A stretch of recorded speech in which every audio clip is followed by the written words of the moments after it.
नमस्कार दोस्तों, आज का टॉपिक है कूलिंग सिस्टम।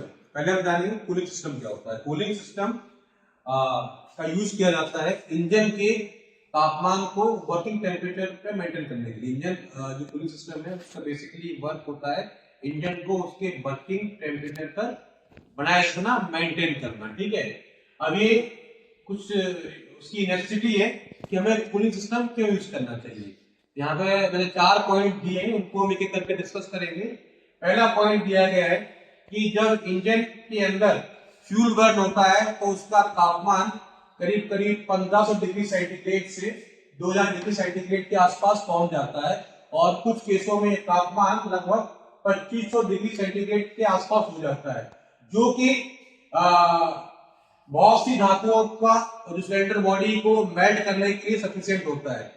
इवन आप विश्वास करेंगे कि जो प्लेटिनम जो धातु है जिसका मेल्टिंग पॉइंट सबसे ज्यादा होता है वो भी लगभग 1750 डिग्री के आसपास मेल्ट हो जाती है। आयरन 1530 डिग्री सेंटीग्रेड पर मेल्ट हो जाता है। एल्यूमिनियम लगभग 57 डिग्री सेंटीग्रेड पर मेल्ट हो जाता है, जिस वजह से आप जो कूलिंग सिस्टम का एक ज्यादा महत्व है। अगर आप इसके ऊपर ध्यान नहीं देंगे तो इंजन के पार्ट मेल्ट हो सकते हैं इस ज्यादा तापमान से। सेकेंड आता है कि अगर इंजन का तापमान ज्यादा रहेगा तो जो लुब्रिकेटिंग ऑयल है, ठीक है, वो ऑक्सीडाइज हो जाएगा। ठीक है, जैसे सिलेंडर और पिस्टन के बीच में जो लुब्रिकेटिंग ऑयल की फिल्म होती है वो ऑक्सीडाइज हो जाएगी, और उसकी जगह क्या हो जाएगा, कार्बन डिपॉजिट वहां पर हो जाएंगे। ठीक है, जो है स्पार्क प्लग काम करेंगे और पिस्टन सीज हो जाएगा। पिस्टन और सिलेंडर जो है वो चिपक जाएंगे और दैट्स व्हाई सीज आपको मिलेगा। ठीक है, पिस्टन वहां पर सीज हो जाएगा। नेक्स्ट है ड्यू टू ओवर हीटिंग, मतलब ज्यादा गर्म होने के इंजन की ओवर हीटिंग होने की वजह से क्या होगा, पार्ट का कंपोनेंट का डिस्टॉर्शन हो जाएगा। ठीक, मतलब डिस्टॉर्शन से मतलब उसका शेप बिगड़ जाएगा, उसका जो मूल रूप था, मूल स्वरूप था, वो चेंज हो जाएगा। नेक्स्ट है हाई टेम्परेचर की वजह से क्या होता है, वॉल्यूमेट्रिक एफिशिएंसी इंजन की वो भी कम हो जाती है। मतलब वॉल्यूम के अकॉर्डिंग वो अपना एफिशिएंसी नहीं दे पाता, जो उसकी वॉल्यूम के अकॉर्डिंग उसकी जो क्षमता होनी चाहिए थी उस क्षमता के अनुरूप वो कार्य नहीं कर पाता है। रिक्वायरमेंट क्या है कि एक अच्छे कूलिंग सिस्टम में क्या क्या रिक्वायरमेंट होनी चाहिए, उसकी क्या अच्छी खूबियां उसमें होनी चाहिए। तो एक अच्छा सिस्टम हम उसे कहेंगे जो इंजन के अंदर जो हीट जनरेट हो रही है उसकी केवल 30% हीट को ही रिमूव करे। ठीक है, बाकी 70% हीट उसका जो कार्य है उस करने के लिए बनी रहे। ऐसा ना हो कि उसकी जो उसके अंदर हीट प्रोड्यूस हो रही है पूरी पूरी हीट अगर वो खत्म कर देगा तो इंजन प्रॉपर्ली वर्क नहीं कर पाएगा, क्योंकि बहुत से कंपोनेंट एक निश्चित तापमान पर कार्य करते हैं। अगर वो तापमान ही वहां पर अचीव नहीं होगा तो engine will not work properly. Second क्या है कि it should remove heat at fast rate when engine is hot.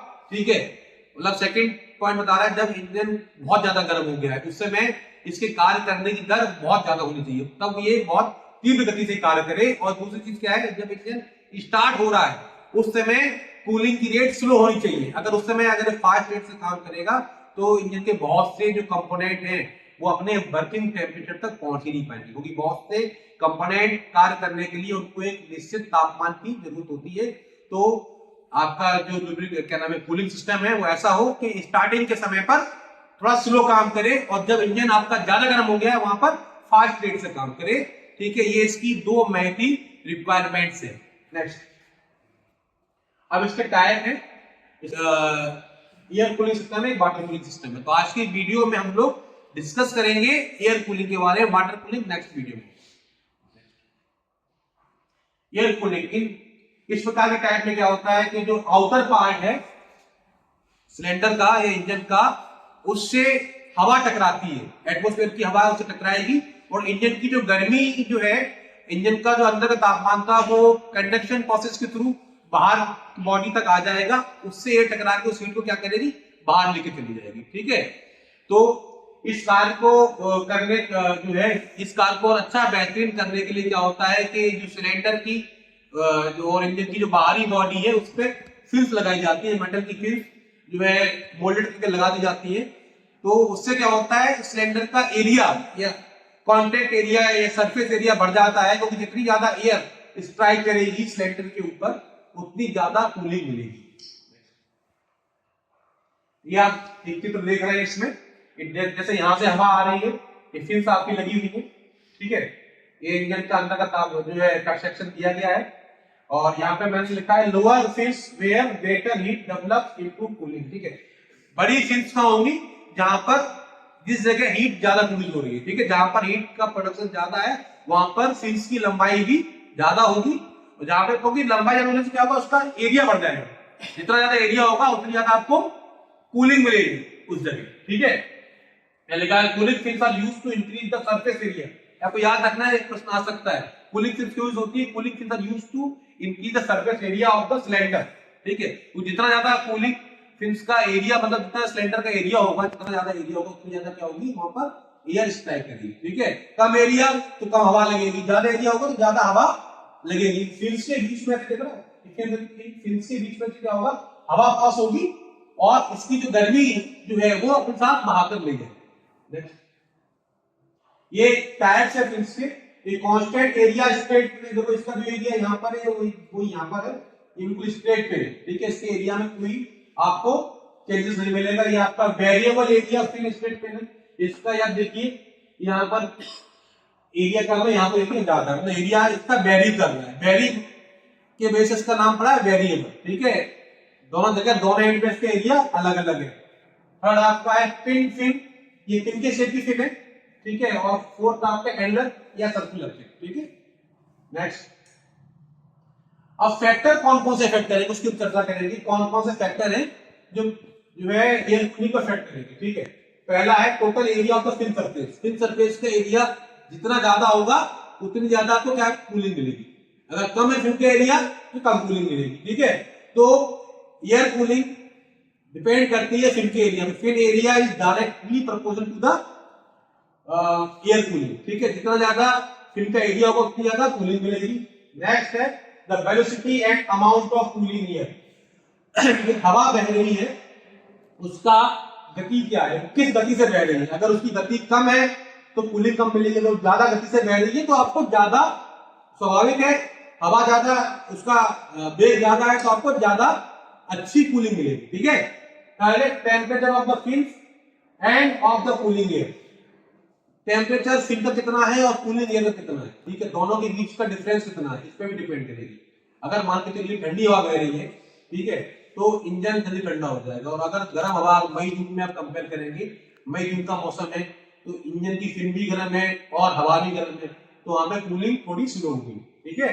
तो दोनों पे डिपेंड करेगा, फिन के एरिया के जो फिन का जो टेम्परेचर है वो और हवा का तापमान जो है, दोनों के बीच में जो डिफरेंस है उस पर भी डिपेंड करता है आपका कूलिंग। नेक्स्ट है thermal conductivity of the metal, जो आपने मेटल यूज की है उसकी थर्मल कंडक्टिविटी कैसी है इस पर डिपेंड करेगा, तो जिसकी थर्मल कंडक्टिविटी जितनी ज्यादा होगी उतनी जल्दी क्या होगा, अंदर की जो गर्मी बाहर फिन तक आ जाएगी, ठीक है। नेक्स्ट एप्लीकेशन, इसका यूज हम कहां कर सकते हैं, ठीक है।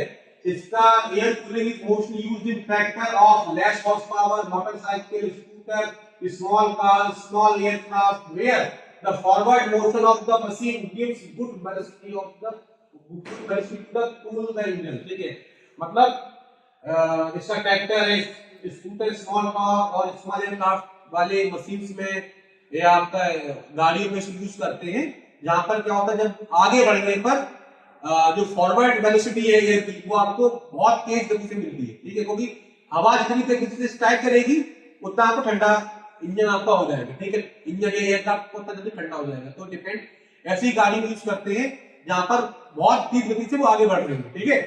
नेक्स्ट है air cooling is also used in small industrial engine, in this individual cylinder are generally employed to provide ample cooling area by providing fins or blower is used to provide air, मतलब industry में भी air cooling use की जाती है। Industry में जो machines हैं, जो इंजन यूज किए हैं उसके लिए भी एयर कूलिंग यूज करते हैं, उसके लिए क्या होता है, ब्लोअर लगा देते हैं, ब्लोअर के माध्यम से हाई स्टीम की एयर स्ट्राइक करते हैं इंजन के ऊपर, दैट इज व्हाई कूलिंग आपको प्रॉपर्ली वहां मिल जाती है। नेक्स्ट इसके एडवांटेजेस बात करेंगे, इसकी एडवांटेज क्या क्या है एयर कूलिंग के। सबसे पहला इसका एडवांटेज है कि जो डिजाइन बहुत सिंपल होती है, ठीक है, सिंपल डिजाइन है, आपका केवल सिलेंडर है, इंजन है, उसका जो आउटर सरफेस है, ठीक है, हेड की और ब्लॉक की, उसके बाहर क्यूल फिल्स लगा दी गई, ठीक है, सिंपल डिजाइन।